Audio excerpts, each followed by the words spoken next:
Subukan natin balikan ngayon si Civil Aviation Authority of the Philippines o CAAP spokesperson, Sir Eric Apolonio. Good morning, Sir Eric. Si Joshua Garcia Good po morning, ito. sir.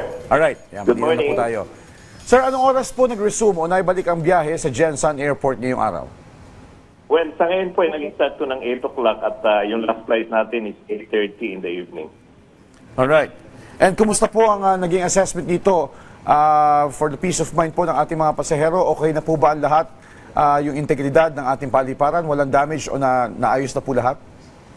Yes, tama po yun. Dahil nung Tuesday po ay bumisita ang ating kalihim Banoy Lopez kasama ating Director General Raul Del Rosario at tiningnan yung structural integrity at they found out naman na maayos kaya sinimulan yung repair and we were given by the Secretary 1 week to finish it.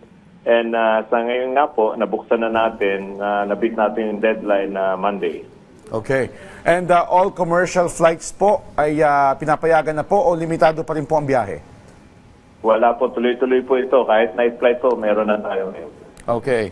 At maitanong din namin, Sir Eric, so far ilan po bang flights ang meron ng Jensan Airport on a daily average bago po ang lindol?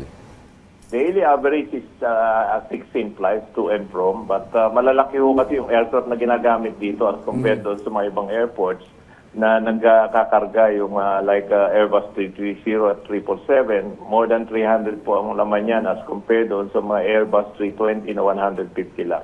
Okay. Sir, yung pong integridad o yung safety sa paliparan ay naibalik na, no? At may mga hamon po ba tayo naranasan nung ibinabalik yung integridad ng paliparan o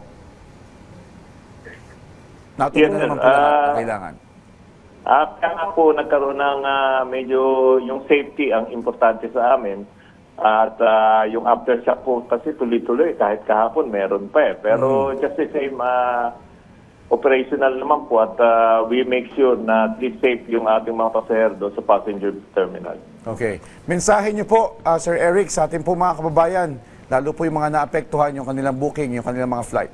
Go ahead, sir. Sa mga kababayan po nating na-perwisyo dito sa nasabing lindol, although ito'y isang force majeure, but humingi kami ng pasensya dahil ginawa naman po namin yung aming mga gagawa para mapabilis ang pagbubukas at na hindi kayo maabala. No? Mag-check lang ho sa respective airlines kung ano yung mga flight schedules nyo para at least hindi na kayo maabala kung pumunta man kayo sa airport. Alright. On that note, maraming salamat po sa inyong oras, Mr. Eric Apolonio, ang tagapagsalita ng CAAP. Thank you, sir.